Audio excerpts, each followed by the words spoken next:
మహాశివరాత్రి రోజు లింగోద్భవ సమయంలో శివుడికి ఇలా పూజ చేస్తే సంవత్సరం మొత్తము శివానుగ్రహం వల్ల సకల పాపాలు హరించి జన్మ జన్మల పాపాలు హరించి అష్టైశ్వర్యాలు భోగభాగ్యాలు కలుగుతాయని పండితులు చెప్తున్నారు. ఈ క్రమంలో లింగోద్భవ సమయము ఎప్పుడో తెలుసుకుందాము. మహాశివరాత్రి ఫిబ్రవరి 15 రాత్రి 12:09 నుండి 1:01 వరకు. ఈ సమయంలో మనం శివునికి పూజ చేస్తే జన్మ జన్మల యొక్క పాపాలు హరిస్తారు.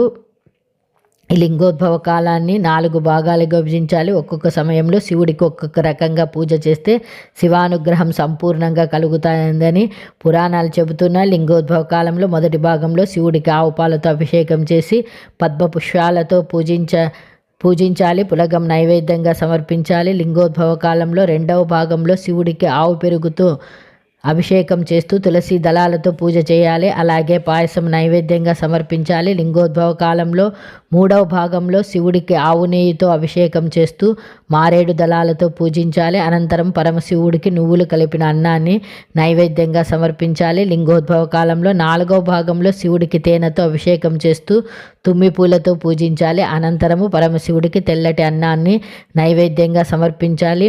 మహాశివరాత్రి రోజు ఎవరైనా సరే ఎర్రటి కొత్త ప్రమిదలో దీపం వెలిగించి దారిద్ర దహన శివ స్తోత్రాన్ని చదివితే మహాపుణ్యం కలుగుతుంది. శివరాత్రి రోజు ఉదయము లేదా సాయంత్రము రాత్రి ఎప్పుడైనా సరే ఈ దీపాన్ని వెలిగించవచ్చు.